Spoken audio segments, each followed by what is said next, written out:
আরিয়ান ভাই সবাই তোদের সঙ্গে পিছিয়ে পিছিয়ে যাচ্ছে, দেখাই যাচ্ছে না। ছোটবেলাকার স্মৃতি এই ইভেন্টের সাথে জড়িয়ে রয়েছে।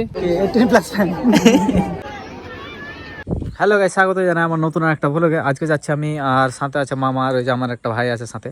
আমরা যাচ্ছি আজকে বুদিয়া, ওখানে একটা স্কুল আছে, ওখানে বাৎসরিক একটা ক্রীড়া প্রতিযোগিতা হয়, সেখানে আমাদের ইনভাইট করেছে, সেখানে আমরা যাচ্ছি। তো গিয়ে দেখি কি হচ্ছে। 500 টাকার পেট্রোল দিয়ে দাও। সঙ্গে উপস্থিত হয়েছে আরিয়ান ভাই এবং আমাদের এমডি কাজল, যাদের সোশ্যাল মিডিয়ায় অনেক জনপ্রিয়তা আছে। এই যে মঞ্চের সামনে কেউ ভিড় করবে না। তোমরা যারা এই ভিডিওটা দেখছো অবশ্যই আমার পেজটা একটু লাইক করে দাও। আর তোমাদের যদি আমার সাথে কথা বলার ইচ্ছা থাকে তাহলে আমাকে ইনস্টাগ্রামে ফলো করে মেসেজ করো। আমি আইডিটা এখানে দিয়ে দিচ্ছি, bong.aryan। হ্যালো টেস্ট চলে যাচ্ছে আমাদের মধ্যে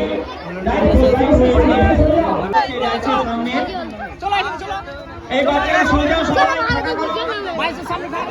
সব দেখতে পাবে, আমরা মাঠে নিয়ে যাব, সব দেখতে পাবে। এই মাঠে যাবে তো ভলেন্টিয়ার্স তোমরা ফাঁকা করো। মোহাম্মদ কাজল, হোসেন। আচ্ছা, আমরা ইউটিউবার ভাইদের পুরো মাঠটা প্রদর্শন করে দেখাচ্ছি। কেউ এখানে তোমরা মাঠটা পরিষ্কার করো, ফাঁকা করো মাঠ। নোলান্দা এবং অনেকে হয়তো মোবাইলে তাদের দেখেছো, কিন্তু বাস্তবে দেখনি, তাদের সঙ্গে আলাপ করা হচ্ছে। আপনারা সবাইকে দেখার সুযোগ করে দিচ্ছি। আপনারা সোশ্যাল মিডিয়ায় যারা মোবাইল দেখেছেন, এই ভাইরা কমেডি ভিডিও এবং শিক্ষামূলক ভিডিও সোশ্যাল মিডিয়ায় তোমরা মানুষ শেয়ার করো। সবাই তোদের সঙ্গে পিছিয়ে পিছিয়ে যাচ্ছে, দেখাই যাচ্ছে না। উপস্থিত ইউটিউবার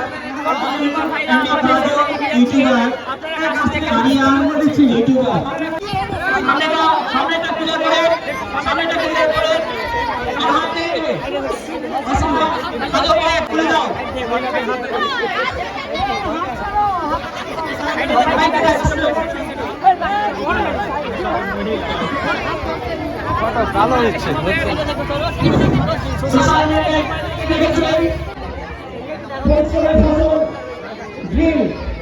যেটা বাচ্চারা ছোট ছোট বাচ্চাদের শিখাতে অনেক চেষ্টা করতে হয়েছে। আমার সিনিয়র গাইজ, ওর ছবি ভালো হয়নি একটা বাচ্চার, ও বলে গেল, তো বললাম ডিটেল করার পরে এসে ছবি তুলে নিয়ে যাবো। হ্যাঁ, আর দেখছি সবাই আমরা দেখা হলো। কাজলদার সব যারা ভালোবাসে বেশি বাচ্চাদের, হ্যাঁ আমার সব বাচ্চা ফ্যান। আর আমার 18+ ফ্যান। আশা করি স্টার্টিং পয়েন্টে চলে গেছে। খ্যাতনামা ইউটিউবার ওয়াসিম আকবর, কাজল এবং আরিয়ান মহাশয়, খেলাটা শেষ হয়ে যাক, তারপরে ছবি তুললাম। এখন কেউ ছবি নেবে না, পরে ছবি নেবে খেলার পরে। কার্টনের উপর পা রেখে দৌড়াতে হবে, যেতে হবে।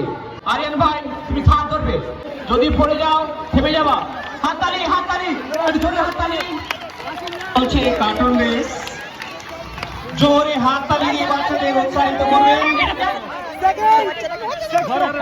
এই মাত্র শেষ হয়ে গেল কার্টন রেস, পরে নিবে হাট।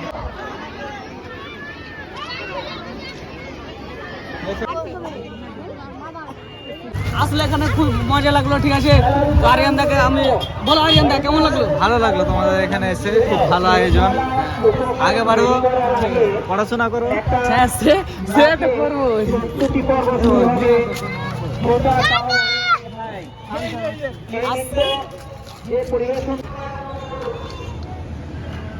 তো গাইজ, ফাইনালি আমরা ইভেন্ট থেকে বেরিয়ে গেলাম।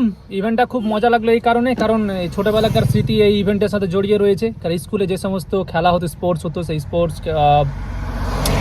স্পোর্টসগুলো এনজয় করলাম। ড্রিল আমি ওইটা খুব ভালো লাগলো। হ্যাঁ, স্কুল টাইমে সব স্মৃতি। হ্যাঁ, তো খুব মিস করলাম। স্কুল লাইফটার কথা মনে পড়লো। এটা ভীষণই ফালতু কথা বলছি, স্কুলে ভালো লাগতো না ক্লাস করতে, স্পোর্টস খেলা ভালো লাগতো। স্পোর্টস করবো না বলে ভয় পালিয়ে যেতাম, এরকম অনেক ব্যাপার ছিল। তো তো যাকে ব্লগটা তোমরা মজা করো, শেষ করছি এখানে ব্লগ। দেখা হবে পরের নতুন ব্লগ নিয়ে, ততক্ষণ পর্যন্ত দেখতে থাকো, ফলো করতে থাকো।